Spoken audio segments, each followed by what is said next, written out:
밝혔습니다.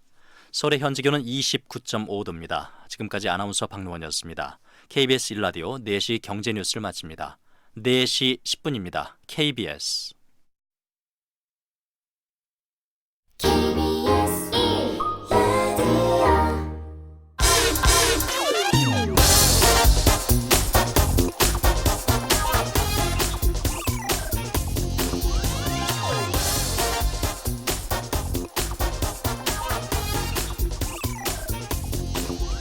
일본 경제 산업성, 우리나라로 치면 기획재정부와 산자부를 합쳐놓은 막강한 부처입니다.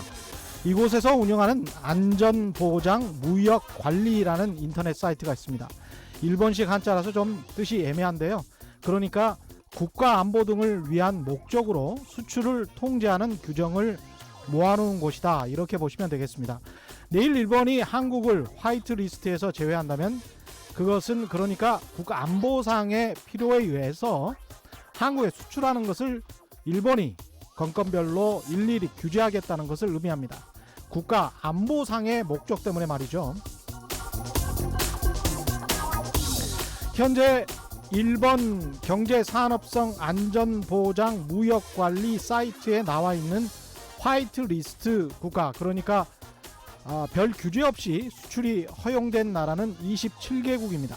한국이나 미국을 포함해서 헝가리, 폴란드, 체코 같은 구동구권 나라들도 있습니다. 제가 왜 굳이 이 구동구권 나라들을 콕 집어서 이야기할까요? 이들 나라들은 우리 한국뿐만 아니라 북한과도 수교한 나라들이기 때문입니다. 화이트리스트에서 제외된다는 의미는 그러니까 우리 한국이 일본에게 있어서 구동구권 나라들보다 국가안보상 더 믿을 수 없는 나라가 됐다라는 것을 의미합니다. 냉전시대처럼 잠재적 적대 국가로 한국을 취급하겠다는 뜻으로 해석할 수밖에 없죠. 그럼 우리는 우리를 적대국 취급하는 국가에게 한국의 주요 군사 기밀을 넘겨주는 지소미아를 유지해야 합니까? 논리적으로 말이 되지 않습니다. 일본의 의도가 정말 동북아 패권을 노리는 것이라면 그건 바로 한국의 군사, 경제적 안보를 위협하는 잠재적 적대국이 된다는 의미입니다. 일본이 그런 한국을 화이트리스트에서 제외함으로써 한국을 잠재적 적대국가로 본다면 우리는 당연히 우리의 군사기밀을 일본에게 넘겨줄 수 없습니다. 지소미아는 당연히 폐기를 검토해야 합니다. 그리고 한국 외교부는 그걸로 되려 미국을 압박해야 합니다. 늘 강대국 눈치만 보면서 굽실거리는 것, 그게 외교가 아니죠. 외교의 기본은 라틴어로 퀴드 프로코, 영어로 기브 앤 테이크, 한국말로 주고받는 것, 나를 봐준 만큼 나도 봐주겠다는 것입니다. 안녕하십니까. 세상에 이익이 되는 방송 최경영의 경제쇼 출발하겠습니다. 오늘의 경제 퀴즈입니다. 정부가 이르면 다음 주 민간 택지 분양가 상한제 세부 시행 방안을 확정할 것으로 보이는데요. 민간 택지 분양가 상한제는 전국적으로 시행하지 않고 서울 강남 중심으로 시장 과열 우려가 높은 지역들로 범위를 한정할 것이라는 관측이 나오고 있습니다. 여기에 현재 투기 과열지구내 민간 택지 분양가 상한제 주택의 이 기간을 5년에서 7년 이상으로 늘리는 방안도 함께 고려 중이라고 합니다. 분양주택에 당첨된 뒤에 일정 기간 사고 팔지 못하도록 하는 이 제도, 뭐라고 하는지 정답을 아시는 분은 뭘 제안한다는 겁니다. 정답을 아시는 분은 짧은 문자 50원, 긴 문자 100원에 정보 이용료가 부과되는 샵 9730번으로 문자 보내주시거나 무료인 콩과 마이케이로 보내주셔도 좋습니다. 정답 보내주신 분들 가운데 5분 선정해서 헤어스타일러를 보내드리겠습니다. 유튜브로도 실시간 시청 가능하신 거 아시죠? 생방송 시청하십시오. 방송 끝나고도 무한 시청 가능합니다.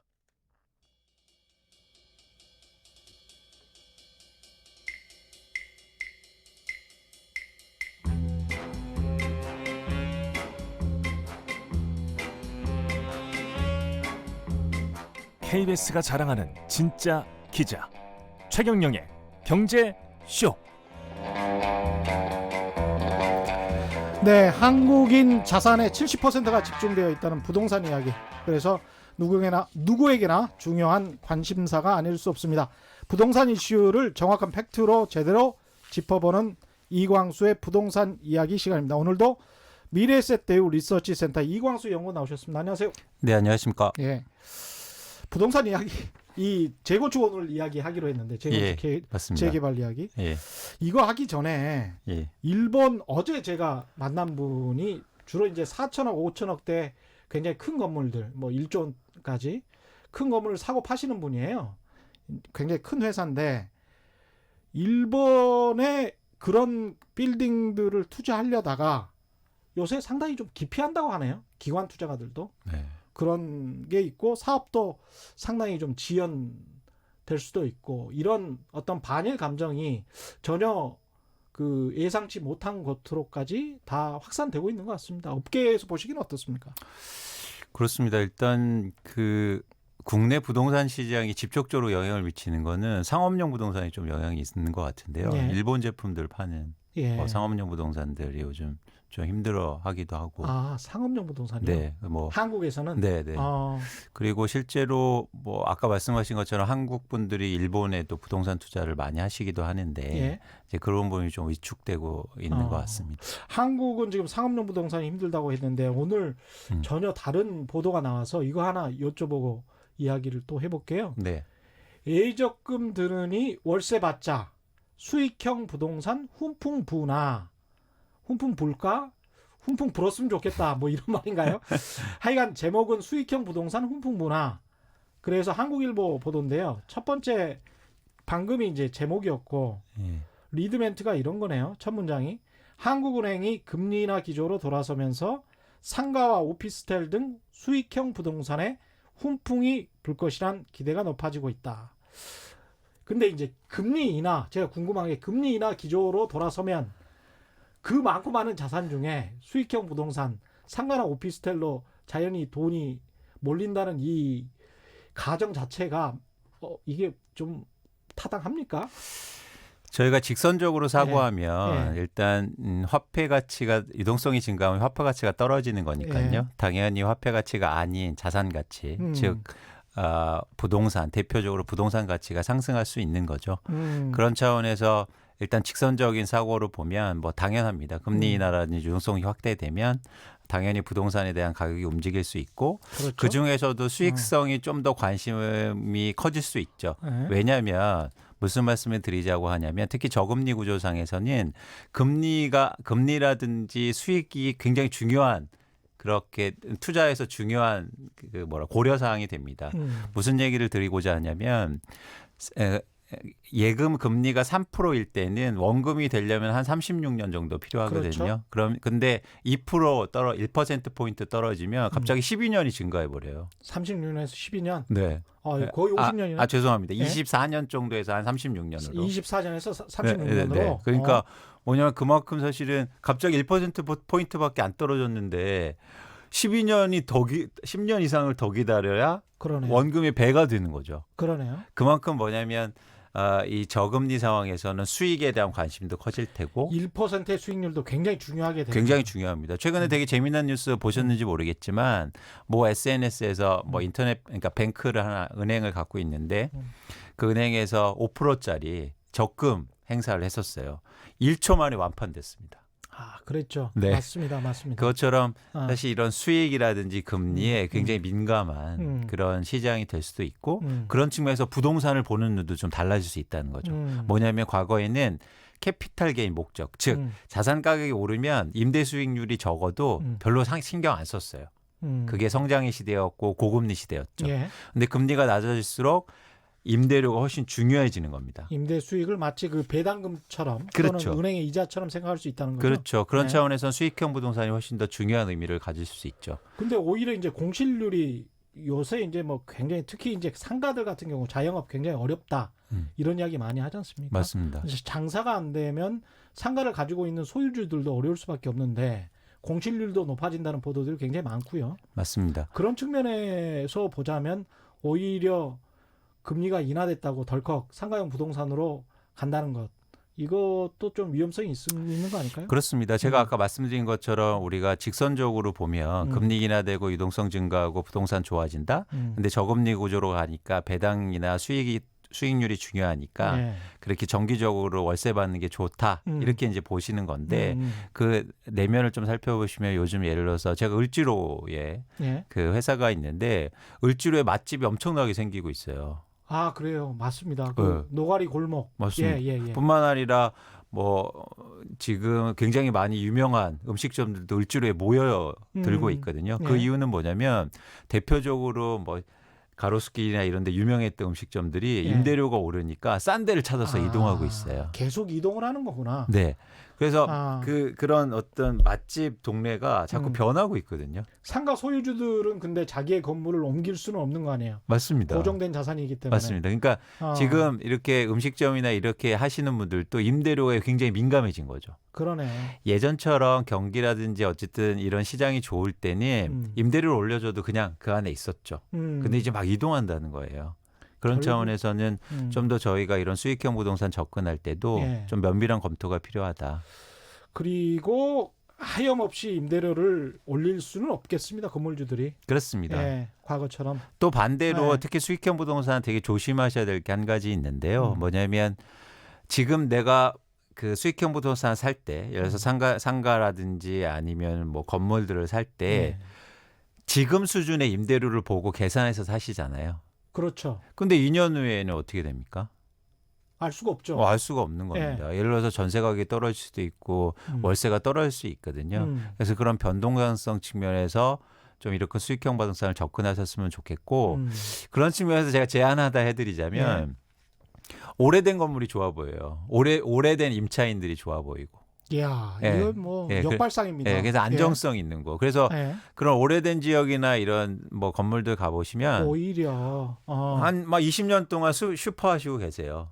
근데 임대료는 낮지만 맞다. 굉장히 안정성이죠. 근데 예를 들어서 최근에 그 보도된 것 중에 예. 그 우리 유명한 김연아 선수 있잖아요. 네. 김연아 선수 어머니가 투자를 해가지고 송도 지역이었나요? 예.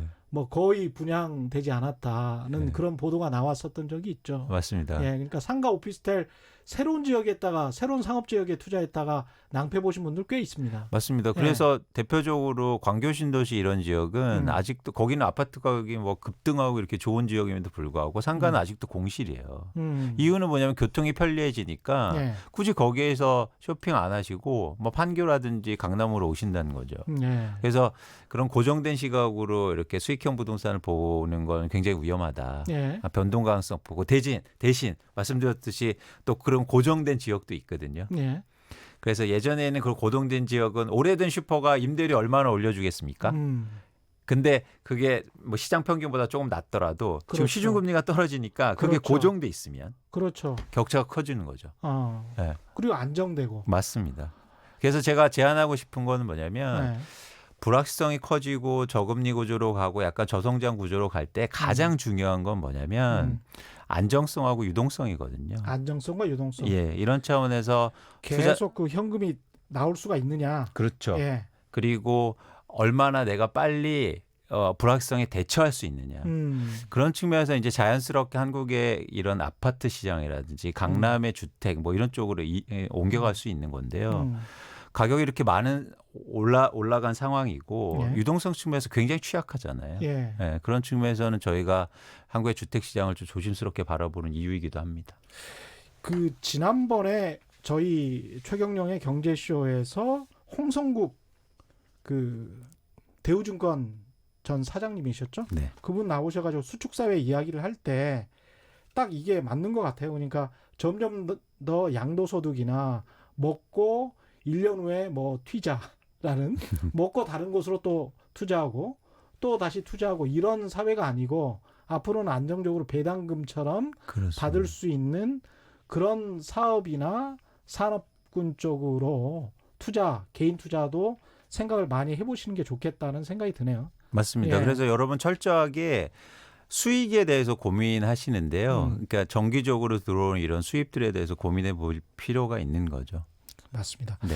이 오늘 재건축 이야기를 하기로 했는데 재건축과 관련돼서 또 오늘 연합뉴스에서 재밌는 기사가 나와서 이걸로 시작을 하도록 하겠습니다. 연합뉴스 기사가 분양가 상한제 시행에 공급 부족 논란, 후끈, 논란이 후끈하다는 것이겠죠. 누구 말이 맞나 뭐 이런 내용입니다. 그러니까 이게 굉장히 좀 오래된 이야기라 짧게 정리를 해드리면 건설업계와 일부 전문가들은 상한제, 분양가 상한제를 시행을 하면 서울 시인의 주택 공급이 급감해서 장기적으로 다시 집값이 상승할 수 있다. 뭐 이런 이야기고요. 반면에 정부나 시민단체 쪽은 과거에 분양가 상한제 시행해 봤는데 꼭 그렇지는 않더라. 그것과 그게 꼭 연결돼 있는 것은 아니다. 라고 이야기를 하고 있는 것 같습니다. 어떻게 보십니까? 일단 이건. 사실 지금 굉장히 중요한 문제로 대두되고 있습니다. 예. 그러니까 지금 아파트를 분양받거나 갑자기 5, 6월, 7월 강남의 부동산 가격이 오른 이유 중에도 이런 어떤 공급 부족 논란이 시장에 큰 영향을 미치고 있어요. 그래서 또 공급 부족하다, 새집 부족하다 이러니까 그렇게 마음 급하거나 조급한 분들이 또 시장에 가서 집을 사기 시작했고 예. 그러면서 마침 또 금리 인하가 되면서 시장을 들썩이고 있는 거죠. 그래서 지금 첨예하게 이 분양가 상한제 논란 때문에 불거진 어떤 공급 부족 이게 과연 집값에 어떤 영향을 미칠 것이냐 굉장히 중요한 문제입니다. 예. 그리고 또 하나 근데 이런 논란 중에서 지금 시중의 전문가라든가 언론에서는 공급 부족은 거의 뭐 불가피한 사실이고 공급 부족 때문에 집값은 무조건 올라갈 거다. 예. 그런 게 이제 대세죠, 일종의. 그렇죠. 예. 근데 이게 아주 여러분 생각하시기에 청취자분들도 들으시기에 굉장히 뭐랄까 이해하기 쉬워요. 그렇죠. 예. 공급이 부족하니까 가격이 올라간다. 뭐 이거 아주 얼마나 단순해요. 그렇습니다. 그렇습니다. 그러니까 공급이 부족하니까 가격이 급등할 거다. 예. 가격은 더 많이 올라갈 거다. 예. 이런 말씀인데요. 예. 그럼 제가 질문 한번 드려볼게요. 2017년도 특히 2018년도에 집값이 급등했는데 그때 공급이 부족했습니까? 그렇지 않았거든요. 입주도 많았고 강남에는 오히려 분양 물량도 많았어요. 그런데도 왜 급등했을까요? 그러니까 우리가 이런 어떤 문제 제기를 했을 때 그러니까 이렇게 공급 부족하다니까 정부는 부족하지 않습니다. 이런 얘기를 하는데 사실은 논란이 그게 핵심은 아니거든요. 예. 제가 자꾸 누누이 얘기하지만 한국의 집값을 움직이는 건 공급이 아니라는 겁니다. 그러니까 이 점을 명확하게 좀 하실 필요가 있어요. 예. 여러분들도 명확하게 이해하실 필요가 있는데 예. 한국의 집값이 단기적으로 급등하거나 갑자기 오르고 빠지는 이유는 사실은 투자나 투기 수요 때문이라는 거죠. 그렇죠. 예, 계속 그것을 말씀하시는 거죠. 네, 그렇습니다. 갑자기 뭐 공급이 줄거나 공급이 감소해서 집값이 오르거나 물론 예.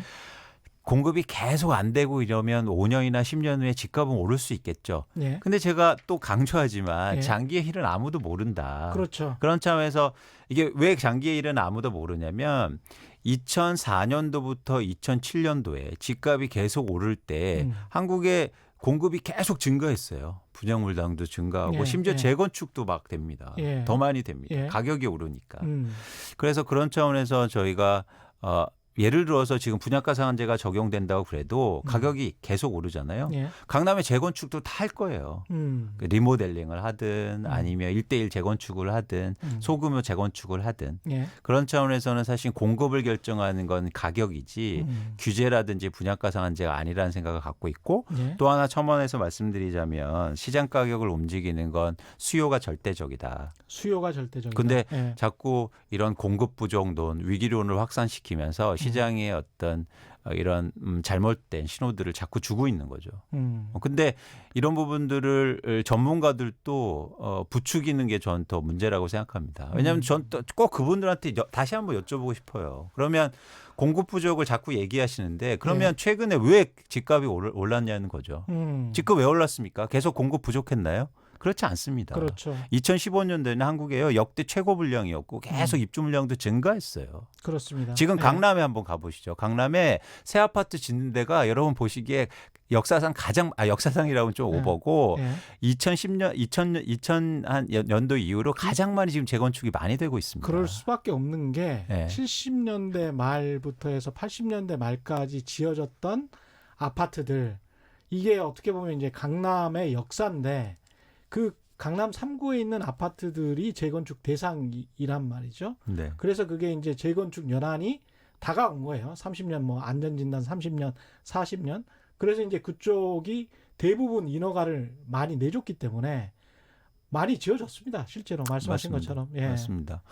그래서 지금 재건축도 많이 되고 있고 새 아파트들도 과거보다 많이 생기고 있는데 그러니까 집값이 갑자기 급등한 이유 그리고 올해 1분기에는 갑자기 떨어졌다가 예. 또 회복했다가 이런 변동폭을 만드는 거는 저는 공급은 아니라고 보고 있고요. 예. 수요라고 보고 있는 수요다. 거죠. 그래서 수요를 예. 투자나 투기 수요를 자꾸 하기 위해서 정부는 초과 이득을 줄이기 위해서 이런 분양가 상한제를 적용하려고 하는 겁니다. 예. 그러니까 정부도 대응할 때 이렇게 해야죠.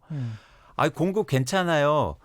공급 앞으로도 뭐 위축되지 않을 겁니다. 이렇게 해서 그 프레임에 갇히는 게 아니라 예. 정책의 목표가 그게 아니잖아요. 우리는 그렇죠. 투자나 투기 수요를 잡으려고 이 정책을 만드는 겁니다. 아. 근데 자꾸 기자들이 뭐 담당 사무관이나 서기관들한테 예. 전화하면 아유 공급 안 줄어요. 걱정하세요. 예. 이게 설득이 안 되는 거죠. 그렇죠. 다른 프레임이나 아니면 그러니까 뭐 전략적인 게 아니고 시장을 움직이는 게 그게 아니니까. 실제로는 상당수의 국토부 서기관들이나 과장들이 그 일부 전문가들의 이야기, 아까 그 주류 전문가들이라고 말씀하셨지만 대생 전문가들의 이야기, 공급이 감소되면 가격이 오를 것이다. 또 분명히 오를 것이다. 정권 바뀌면 오를 것이다. 뭐 이런 생각을 속으로는 강하게 믿고 있을 가능성이 매우 높습니다. 제가 보기에는. 그래서 제가 속뜻은 예. 모르겠지만 예. 이게 주말에 예. 제가 한국의 유력 그 일간지 신문사가 하는 무슨 뭐 부동산 쇼에 한번 그 토론회에 제가 참여해 봤는데요. 뭐 거기는 이 분야에서 메이저리그라고 하더라고요. 예. 예. 그런데 막 건설사들이 부스도 엄청 많고 네. 막 전문가들이 얘기하는데 네. 전문가들이 막 집 사자 그런 논리들의 가장 큰 이유가 예. 이제 새 집이 엄청 부족합니다. 그 새집이 엄청 부족하다는 이야기가 한 10년 전부터 나왔던 것 같아요. 새 집이 부족합니다. 예. 정부 규제하니까 더 부족하지죠. 예. 어떻게 하실 거예요? 무조건 지금 사셔야 돼요. 뭐 이런데 강남이고 새집이고 네. 뭐 이게 이제 주요한 논리인 것 같습니다. 그렇습니다. 예. 그래서 여기서 이제 두 가지 또 말씀드리고 싶은데 과연 서울에 재건축되는 아파트가 얼마나 될까요? 서울에 기자님. 재건축되는 네, 대상되는 아파트 제가 수가. 대충 그 어디서 기사 본 것 같은데 한 3만 가구 되지 않습니까? 근데 이게 정확히 네. 따져보면 네. 그러니까 서울의 아파트가 한 166만 호 정도 되는데요. 강남 4구만 계산했을 때. 그러시구나. 예. 네, 근데 예. 서울의 전체만 하면은 예. 30년 이상 아파트가 166만 호 중에서 예. 32만 호 정도 32만 돼서 호. 한 19% 정도 돼요. 예. 그래서 어쨌든 전체 공급에서 막 그 공급으로만 따라서 잡아보면 한 20% 정도 영향이 되는 거고 예. 대신 강남이라든지 이런 강남 3구만 따져보면 예. 31%가 해당됩니다. 그럴 거예요. 그러니까 예. 훨씬 더 비율이 높죠. 예. 그래서 이 재건축 규제 이제 정부도 뭐 조만간 발표할 거지만 어쨌든 지역을 좀 국한해서 그런 공급 우려가 많으니까 자꾸 예, 얘기하니까 예. 국한해서 한다는 거잖아요. 예. 그래서 강남 3구라든지 이런 지역이 결국에는 그 주요 규제 대상이 되겠죠. 예.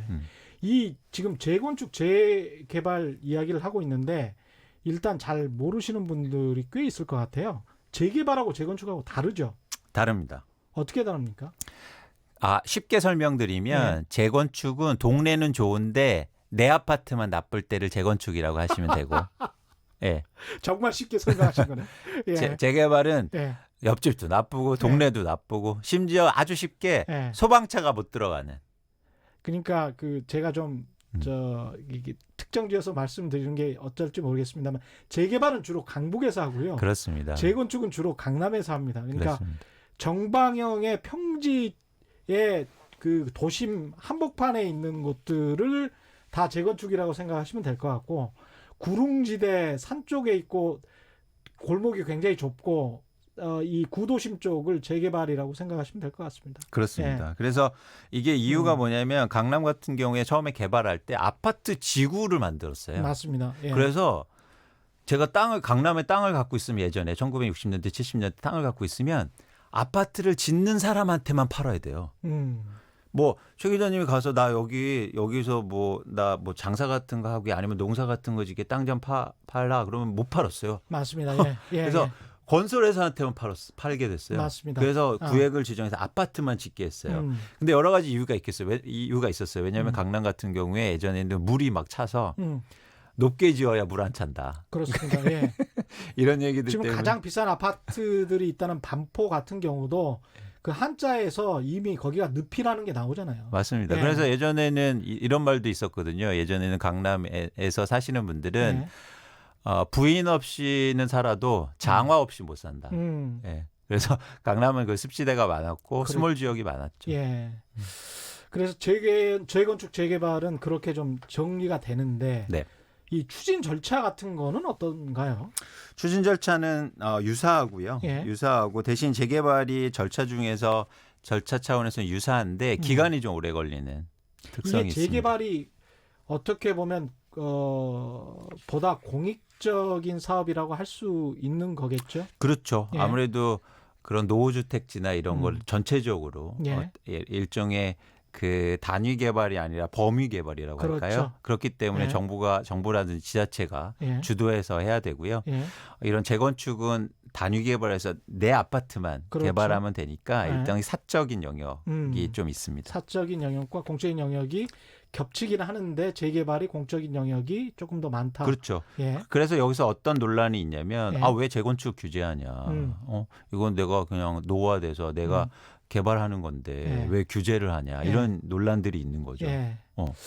그런데 그러니까, 예, 거기에 관해서는 또 제가 음. 최경영의 경제쇼 주말판에서 자세히 알려드리도록 하겠습니다. 예, 그런 논란, 사유재산 논란까지 있는 것인데 그 문자들이 와 있는 것들은 뭐 이런 이야기들이 와 있네요. 8199님, 서울 집값을 잡으려면 분양가 상한제 시행 후 재개발, 재건축, 기타 용적률을 상향해서 분양 가구 수를 늘리고 늘어난 수의 50%를 청년, 신혼부부 등을 위한 임대주택으로 의무적으로 하게 되면 청년들의 주택 공급 문제가 해소되고 집값 급등을 막을 수 있지 않을까요? 이런 말씀 해주셨습니다. 어떻게 보세요?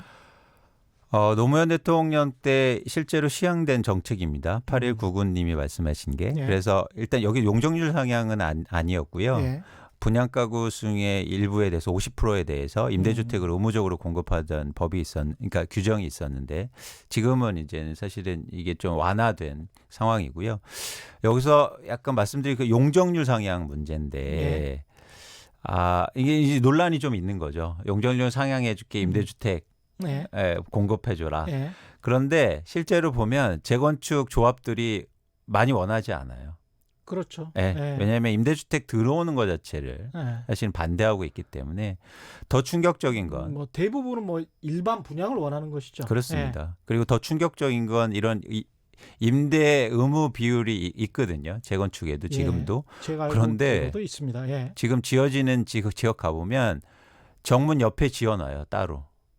뭐라고요? 정문. 정문 옆에. 예. 야, 길거리 이거는 옆에. 길거리 예. 옆에. 굉장히 그러니까 여기는 임대 아파트다. 네. 뭐 이런 그렇죠. 거를 보여주기 위한 것이네요. 색깔도 다릅니다. 그러니까 좀 심하네요. 좀 무슨 얘기를 드리냐면 뭐 여러 가지 안들이 나올 수 있어요. 그런데 결국에는 공공성과 어떻게 사익을 보장하느냐에 항상 충돌인 거고요. 예. 정부라든지 정책 담당하시는 분들이라든지 정부가 명확한 어떤 선을 그을 필요가 있겠죠. 김미선님 자주 참여해 주시는 분인데요. 오늘 말씀 공감합니다. 지방은 미분양 엄청 많죠. 다 프리미엄 붙어서 비싼데 누가 살지 뭐 이런 말씀해 주셨고요. 0684님 결혼 20년 만에 대출 끼고 집을 샀습니다. 실거주 목적이라 부동산으로 돈 번다는 건 다른 나라 이야기 같네요. 그래도 올랐으면 좋겠어요. 이게 보통 사람들 마음 아니겠습니까? 뭐 1가구 1주택 가지신 분들은 뭐 올랐으면 좋겠다. 장기적으로라도. 그렇습니다. 예. 근데 저는 뭐 집값을 상승을 반대하고 이런 게 절대 아니고요. 예. 그러니까 정상적으로 집값이 자본주의에서 오를 수 있죠. 그렇죠. 근데 과도하게 오르는 거는 저희가 그렇죠. 경계를 할 필요가 있습니다. 두 가지 측면인데. 소득과 물가. 그렇습니다. 두 따라서. 가지 측면인데요. 아까 1가구 1주택이어서 집값 오르는 게 상관없다. 이렇게 오히려 좀 좋은 측면도 있다. 이렇게 말씀하시는데 최근에 제가 강남을 자꾸 말씀드려서 좀 그렇긴 한데 강남의 카페에서 이렇게 차를 한 잔 마시고 있는데요. 강남에 사시는 분들인가 봐요. 예. 세네 분들이 이렇게 모이셔서 얘기를 하고 계시는데 너 강남 너 집 뭐 엄청 올랐다며? 예. 부럽다 부럽다. 그래 야, 넌 더 올랐잖아. 이렇게 말씀을 하시더라고요. 근데 한 분이 막 시무룩한 표정으로 예. 야 오르면 뭐하냐? 나 지금 큰일 났다. 이렇게 얘기하시는 거예요. 그래서 왜? 그랬더니 아들을 장가 보내야 되는데 예. 집을 사줄 수 없다는 거예요. 집을 해줄 수 없다는 거예요. 근데 그러니까 그쵸. 당장 이제 미래 세대 입장에서 그렇죠. 며느리 이제 부모들이 이런 말씀을 하시더라고요. 야 부모는 강남에 사는데 강남에 전세 하나 안 해줘? 야. 그러면 야 그거 뭐 그런 집이 어딨어? 그래서 거의 파원 위기에 가 있다고 합니다.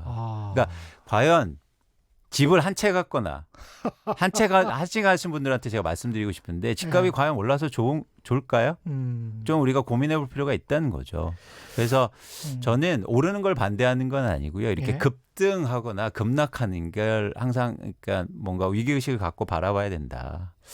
그렇습니다. 민간 택지에 대한 이제 분양가 상한제 이야기도 조금 더 해야 되는데 거기에 앞서서 경제 퀴즈 한 번 더 보내드리겠습니다. 민간 택지 분양가 상한제 세부 시행 방안을 정부가 다음 주 정도에 확정할 것으로 보이는데요. 민간 택지 분양가 상한제는 전국적으로 시행하지 않고 서울 강남을 포함해서 시장 과열 우려가 높은 지역들로 한정할 것이다. 이런 관측이 나오고 있습니다. 여기에 현재 투기 과열지구 내 민간 택지 분양가 상한제 주택의 이 기간을 5년에서 7년 이상으로 늘리는 방안도 고려 중이라고 합니다. 분양주택에 당첨된 뒤 일정 기간 사고 팔지 못하도록 하는 이 제도 뭐라고 하는지 정답 아시는 분은 짧은 문자 50원, 긴 문자 100원에 정보 이용료가 부과되는 샵 9730번으로 문자 보내주시거나 무료인 콩과 마이케이로 보내주셔도 좋습니다. 정답 보내주신 분들 가운데 5분 선정해서 헤어스타일러를 보내드리겠습니다. 정부가 분양가 상한제를 계속 추진을 하려고 하는 배경에는 이런 생각도 있는 것 같습니다. 그러니까 강남 아파트를 잡아야 그래야 다른 지역의 아파트 가격을 잡을 수 있다. 그런데 강남 아파트 가격이 과연 다른 아파트 가격 상승이 이 다른 지역의 상승으로 이어질까? 전이될까? 이건 또 역사적으로 보면 수도권과 전국의 가격이 올라가고 내려갔던 시기가 좀 다르고요. 그 다음에 거기에서 또 서울 강남만 한정해 본다면 또 서울 강남과 서울 기타 지역들 또는 수도권 지역들 전국이 또 다 다를 수 있단 말이죠. 이 부분에 관해서는 어떻게 생각하십니까? 그러니까 재건축을 이렇게 규제하는 게 강남을 타겟으로 하는 건데 그 강남을 타겟으로 하는 것이 결국은 전국 부동산 가격의 앙등을 우려해서 그러는 것인지 아니면 그쪽은 거의 상관이 없는데 또 불구하고 강남 지역을 일단 묶어둬야 된다라는 생각인 건지. 강남이 한국 부동산 시장이라든지 이런 자산 시장에서 굉장히 중요한 역할을 하는 이유를 저는 한 3가지 정도로 보고 있는데요. 첫 번째는 강남이 양극화를 굉장히 가속화시키는 측면이 있습니다. 그러니까 부의 편중이죠. 그래서 일부에서는 왜 강남 그냥 놔도 몇 명 안 되는데. 근데 사실은 전체적으로 사회적인 어떤 이 분위기에 저는 안 좋은 영향을 미친다고 보고 있어요. 두 번째는 뭐냐면 아까 말씀드린 것처럼 강남에 국한돼서 강남만 움직인다는 게 아니고 서울 전역이라든지 전국으로 퍼질 수 있다는 겁니다. 그러니까 과거에는 좀 그 영향성도 컸는데 지방하고는 요즘 좀 다르지만 특히 서울 지금 대표적으로 강남이 좀 회복하고 강남이 갑자기 뭐 정고점 뚫었습니다 이런 얘기 나오니까 어떤 기사들이 또 나오냐면 그럼 강북은 안 올랐네 이런 얘기들이 나오거든요. 그렇죠. 그래서 이런 어떤 강남의 집값 상승세가 다른 쪽으로 이동할 가능성이 굉장히 크다. 그런 측면에서 강남에 이제 관심이 정책이 또 집중되는 이유이기도 하고 마지막으로는 기본적인 속성인데 강남이 오르면 많은 사람들이 배 아파하잖아요. 그렇죠.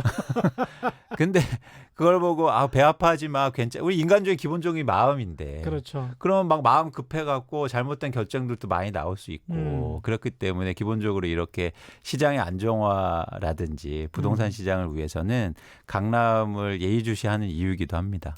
이 굉장히 문자가 오늘도 많이 들어오고 있습니다. 이연옥님, 제가 아는 주부들은 언제부터인가 대화 내용이 부동산 이야기뿐입니다.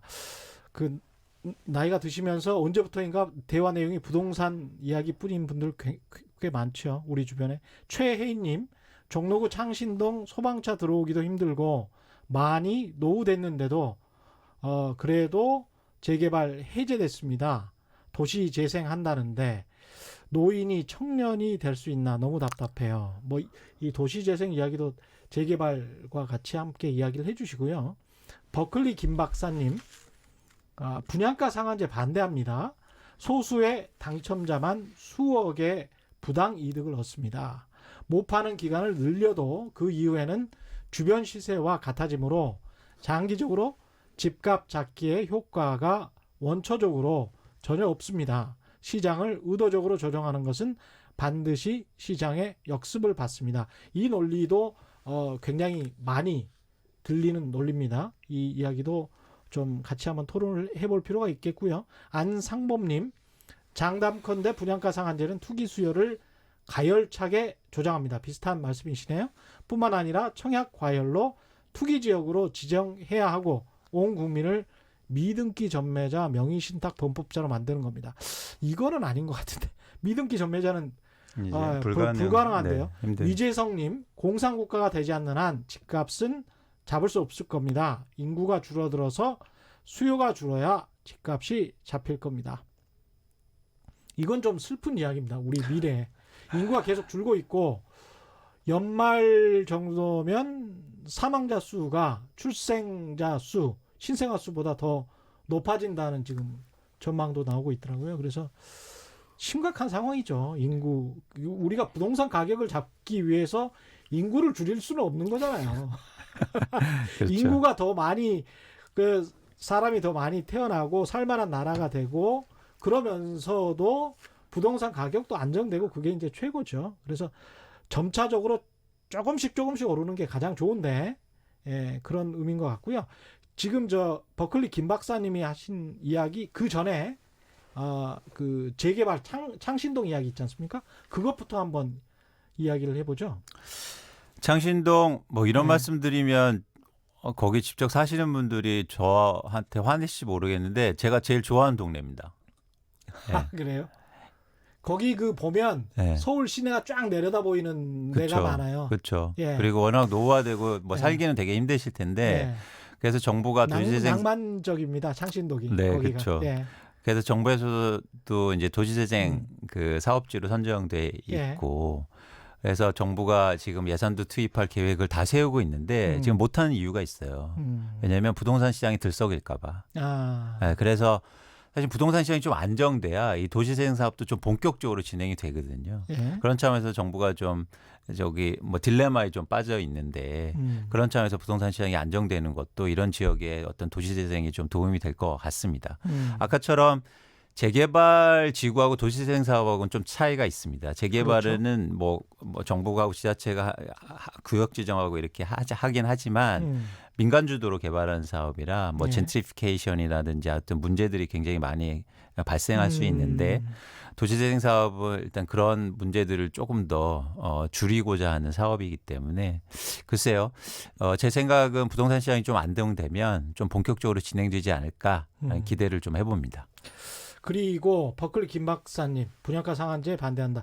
이게 이제 소수의 당첨자만 수억의 부당 이득을 얻습니다. 이제 우리 언론에서 주로 이야기하는 로또 분양 이 이야기신 것 같은데 어떻게 생각하십니까? 그것도 말씀드리지만 일단 그 근본적으로 기저에는 뭐냐면 김 박사님이 얘기하시기에 시장에 맡겨라. 시장을 의도적으로 조정하는 것은 반드시 문제가 생긴다. 그런데 부동산 시장은 정부라든지 정책이 참여해야 됩니다. 이유는 시장에 맡긴다는 기본적인 논리는 가격이 오르면요. 수요가 감소하고 공급이 증가해야 돼요. 그래야 시장의 교정 역할이 가능하죠. 그게 바로 네. 우리가 경제학에서 배우고 예. 우리가 기본적으로 생각하는 시장입니다. 근데 부동산 시장은 다릅니다. 가격이 오르잖아요. 수요가 증가해요. 예. 그리고 오히려 공급이 감소합니다. 땅이 한정돼 있기 때문에요. 네, 예. 그렇죠. 그리고 또 사람들이 시장의 가격을 결정하는 매도 물량이 줄기 때문에 시장에 굉장히 교란 현상이 크게 일어나요. 그리고 가격이 오르면 실제로 살 사람보다 투자하는 사람들이 많아져서 예. 가격이 오를수록 수요가 많아져요. 그렇죠. 그렇기 때문에 시장의 교정 작용을 기대할 수 없는 거예요. 전 세계 모든 나라들이 부동산 시장에 참여합니다. 정부가. 예. 그렇죠. 제가 독일에서도 말씀드렸듯이 그렇죠. 예. 그래서 한국 정부가 그냥 놔둬라 이런 것들은 절대 안 된다. 참여해야 된다. 제가 말씀드렸죠. 그 예. 대신 예. 시장의 진폭을 줄이는 역할에 집중하면 된다. 그래서 그런 차원에서 제가 말씀드렸고요. 또 하나 이제는 소수에게 부가 집중된다. 예. 아니 소수에게 부가 집중되는 게 아니고 재건축 아파트 같은 경우에 이제 로또 분양. 예. 로또. 그렇죠. 뭐 여러 가지 얘기를 드릴 수 있는데 사실은 큰 어떤 시장의 교정작용을 위해서 뭐 반대 뭐랄까요?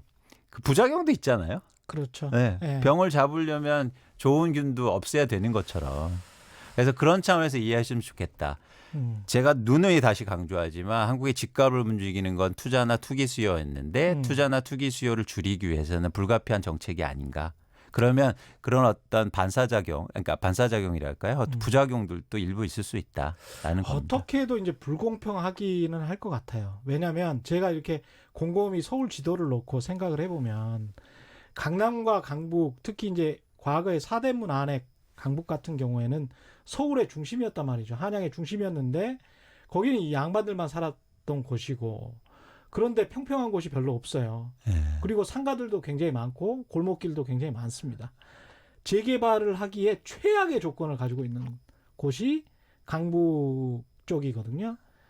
반면에 강남은 그냥 아까 말씀드렸다시피 늪이었거나 그렇죠. 뻘밭이었거나 그냥 뽕밭이었거나 뭐 이런 것들이었단 말이죠. 그걸 다 밀어버리고 그냥 일종의 신도시를 정부가 굉장히 큰 특혜를 주면서 세워버린 거죠. 그리고 난 다음에 그 도시들이 낡아서 지금 재건축을 들어간다고 하니까 또 다른 이제 특혜가 되는 거죠. 그렇죠. 5층짜리 아파트를 35층으로 줘버리는 거니까. 요청하는 거죠. 요구하는 거죠. 예. 지금 근데 그 이면에는 이거 내 재산이다. 그렇죠. 근데 저는 예. 사실은 그 좀 역사적이로나 어쨌든 여기에서 공공이익도 대변해야 된다는 겁니다. 이래서 강남에서 초고층짜리가 들어오고 이러면 도로가 얼마나 막히겠어요. 예. 그럼 도로 막힌다고 이제 세금 들여서 강남의 도로 넓혀줘야 됩니다. 맞습니다. 막 지하도로 이제는 경부고속도로 지하로 뚫어달라는 거예요. 영동대로 지하로 뚫어달라고 차 막힌다고 예. 높게 지어달라고 한 다음에 예. 그러니까 제가 그런 이기적인 마음들을 비난하고자 하는 건 아니고요. 그렇죠. 공공성도 저희가 생각해야 된다. 누구나 부동산. 다 뭐 욕망은 있죠. 아 그렇습니다. 예, 전 돈을 그걸 버는, 인정합니다. 예, 돈을 버는 8824님도 비슷한 말씀하셨는데 정말 작고 낡은 집도 주택수에 들어갑니다. 좋은 집에 다들 살고 싶은데 욕구를 어떻게 잠재우나요? 제가 뭐 욕구를 예. 제한하자니까 욕구를 인정한다니까요. 욕구를 인정하고 제가 증권회사에 있습니다.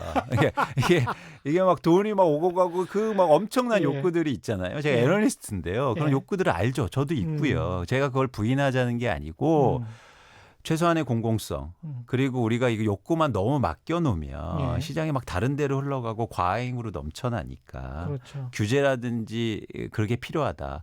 예를 들어서 한 번도 한국의 집값이 안 빠졌다고 이런 말씀을 하시는데 예. 그 이면에 어떤 부작용들이 있냐면요. 한국의 건설사들은 엄청나게 흥망성쇠를 합니다. 오히려 예. 그래서 음마아파트 지은 뭐 한보. 이런 회사도 지금 없어요. 예. 한국 부동산 가격이 한 번도 안 빠졌는데 왜 그런 회사들 망했을까요? 아파트만 짓다가 이게 그동안 굉장히 많은 굴곡점도 있었고 나빴던 기간도 많았고 힘들었던 그럼요. 기간 과잉이 만들어낸 결과들이에요. 건설회사들 망해서 우리가 얼마나 힘들었습니까? 그거 다 은행권에서 돈 내주고 이러냐고 실업자도 많이 생기고 이런 과잉에 대해서 저희가 좀 고민해보고 진지한 고민이 필요하다는 거죠. 오늘은 계속 이 말씀이 좀 남아 있는데 여기까지 할 수밖에 없네요. 예, 좀 무거운 주제인데요. 사실 예. 제가 예. 좀 마지막으로 예. 한 말씀만 짧게. 예. 여러분 전 투자를 사랑하는 사람입니다. 예. 그래서 세상을 투자로 보고자 하는 얘기고요. 제가 예. 뭐 정책이 뭐 이렇게 다 예. 당위로 가는 사람은 절대 아닙니다. 투자를 사랑하지만 공공도 봐야 된다. 그렇죠. 예. 그래서 근데 이것은 한정된 자산 땅 부동산이기 때문에 예. 근데 투자로 볼 때 가장 큰 투자하고 가장 이익이 많은 투자는 공공성 있는 투자라고 전 봅니다. 네. 사회적 자본. 이거는 홍성국 수축사회를 쓰신 홍성국 대표의 말씀과 비슷한 말씀이신 것 같습니다. 사회적 자본, 신뢰, 공공, 예. 서로의 이익 뭐 이런 것들이죠. 이런 예. 부분에 투자해야 가장 많은 이익을 얻을 수 있어요. 알겠습니다. 오늘은 여기까지 하겠습니다. 지금까지 이광수 미래에셋대우 리서치센터 연구원과 함께했습니다. 고맙습니다. 고맙습니다. 예, 세상이 이익이 되는 방송 최경영의 경제쇼였습니다.